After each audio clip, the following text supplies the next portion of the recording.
Wait, Peter? Will Spider-Man be back?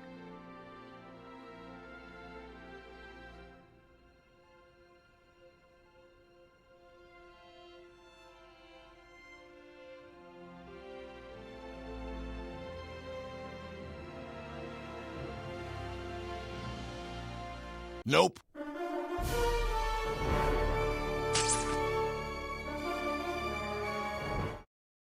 Spider-Man Lotus, the fan film to end all fan films. Produced and directed by Gavin J. Knopp, a passion project fueled by hatred, malice, and spite towards past live-action interpretations of the webhead. It was highly anticipated and in favor of those that were aware of the project. Then, controversy struck.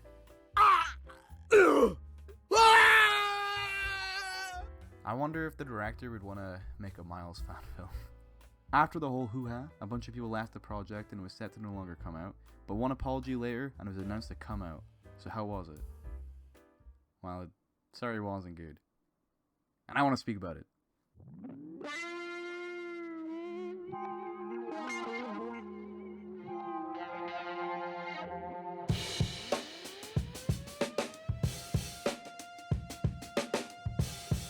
Although this film does suffer from some major issues, there is good in the project that deserves to be mentioned. And I wanna talk about that before I get into the bad. So we've all seen those swinging scenes that got leaked about a year ago. Let me just say, just skip the entire movie and watch those scenes again. They are by far the second best part of this film, and they are very impressive for a fan film. And those VFX artists, they should be proud of themselves. I hope they get the recognition they deserve and use this to find work that won't give them the sweatshop-like treatment. And oh god, I need to talk about the suit. This is a solid rendition of the classic red and blue. The web placements are great, the lenses just pop, and the subtle texture of the red and blue fabrics really make this look professional. The choice to have the neck ruffles be visible and not seamless also helps make this version of a classic suit stand out just a little bit more. Also, that original Steve Ditko suit just looks amazing. It isn't a complete one-to-one, but it's pretty close to the more squinted eyes and the red and blue fabrics.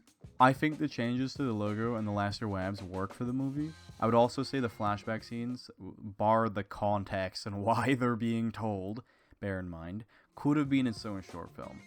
Like, I feel like that has enough narrative sense on its own to showcase Peter's origin, and it's pretty well done. I especially like that black and white and the red popping out. That just chef's kiss. Then there's the battle damage suit. Oh god, actual orgasmic.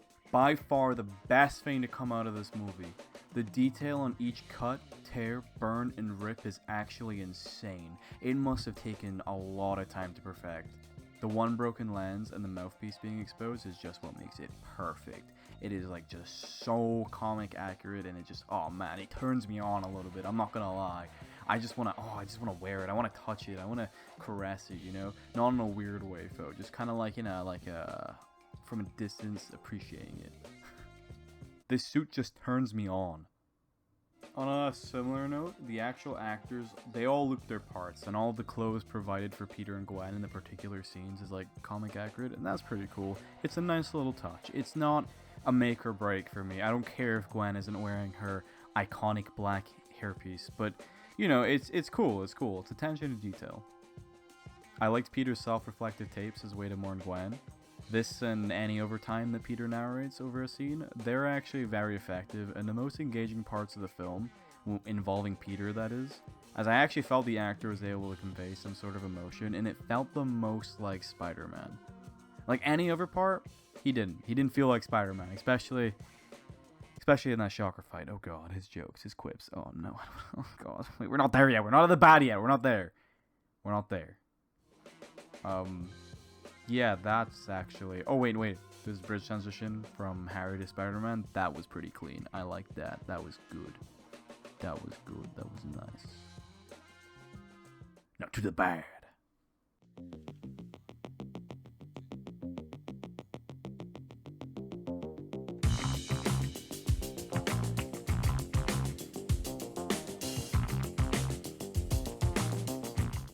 Now, unlike my Flash video, I don't plan on criticizing things that are not the most feasible for a fan film. It'd be like punching down on a baby with fetal alcohol syndrome. So the VFX and the CGI, they get a pass here. You escaped my clutches this time, shoddy CGI car. Spider-Man Lotus is adapting the death of Gwen Stacy story. And honestly, it probably shouldn't have. A story like that to work, you need to have something before to build up to it so you actually care about Gwen's death and the people that are grieving. A good example of this is the Taza movies. Although the duology does have its flaws, the films did an excellent job in developing the relationship between Peter and Gwen. This being bolstered by the chemistry the two actors shared on screen, so when she dies, you actually feel something. What Spider-Man Lotus does is that it relies on the audience member to be connected to the characters just by name, which makes it difficult for me personally to feel like anything towards them because like they're just, it's not there. I don't know these interpretations of the characters. We also didn't get to spend much time with Peter and Gwen, and in my opinion, a story about Gwen Stacy's death needs a lot more Gwen and Peter actually interacting. We got one scene with them together, and the dialogue sounded like cardboard and the chemistry was weaker than Timmy's immune system. We also got the flash drive scene, which was pretty awkward to sit through. I'd say the actors for MJ, Gwen, especially Harry by the way, seemed pretty natural in these and actually looked like human beings. Whereas Peter, it looks like he's about to rip the camera right out of Harry's hand and go full black suit on him. It also just seems like a really cheap way to get us to care about a character we've had no screen time with. This scene would have been more effective if, I don't know, we actually had time to spend with her. Also, just how angsty Peter is towards people in this movie is more appropriate for when he has a symbiote suit. Like how he acts towards MJ and especially Harry is just so cold. Like they are both going through the same shit as he is with losing Gwen. Harry has a double entree of grief right now. Like how can you be so aggressive to this man, Peter? Calm down. His father just died. My bad, pimp. It's not just Peter though that comes across as a selfish asshole. Everyone does. And it's just because the writing.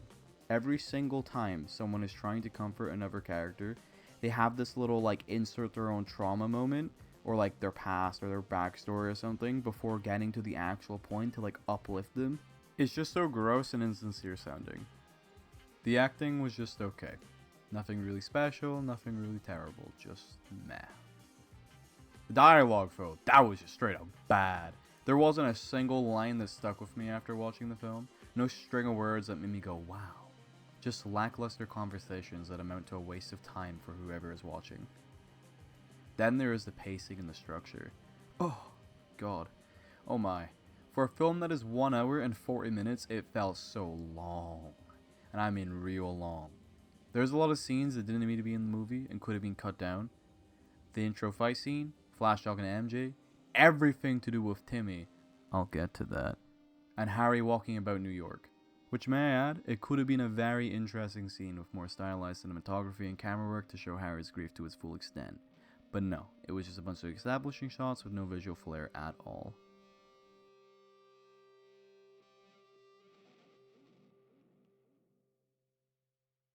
We gotta talk about the Timmy scenes. Why would you trauma dump on a child with terminal cancer, Spider-Man? He's not long for this world. Give the boy some hope. Not the story of how you indirectly got your uncle killed. This is by far the most egregious part of this movie.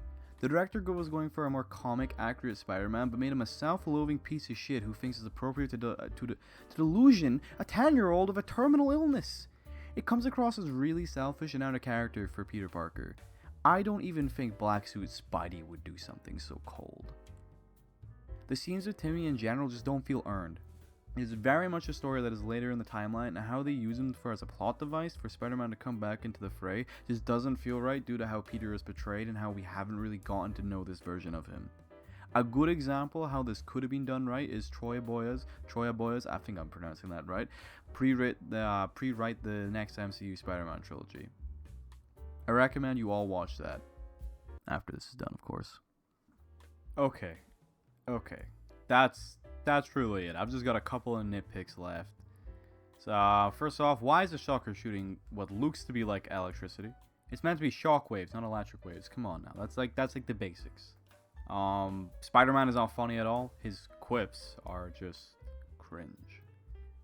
And one last thing, Spider-Man walking out of the graveyard for a bit before swinging away, that was, that made me laugh a lot, and I don't know why. I can't describe it, but there's something so cursed just watching Spider-Man walk and then do like a little jog before doing his swim. I don't know why. It's like, it was just too much walking, I think, at that part, and it looked really unnatural.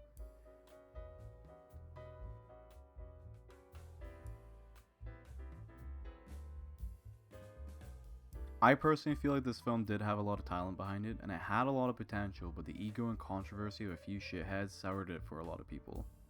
I was going to do a sort of like feedback and how it could have been better section, but honestly, most of what I was going to say was for the director, and I don't really want to do that, so instead I'll just recommend Spider-Man fan projects. A Friend Called Spider-Man, a sweet short film about Spider-Man helping someone game end themselves. It's pretty good. Spider-Man Lives, a Miles Morales story, another short film that kind of showcased the aftermath. Oh Jesus Christ, words are hard.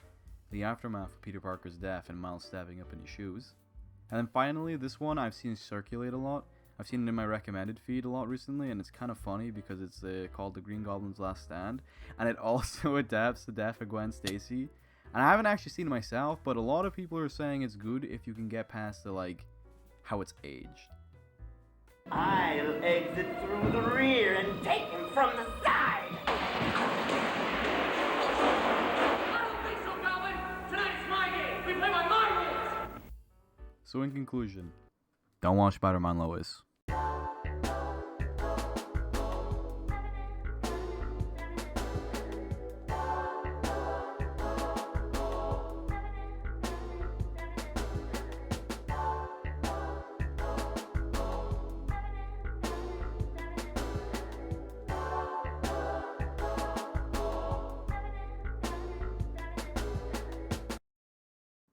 Also, in researching for this video, I came across Timmy's Wikipedia page, and for some reason, they gave him a power grid. Who thought this was a good idea? He's a child with cancer. Why?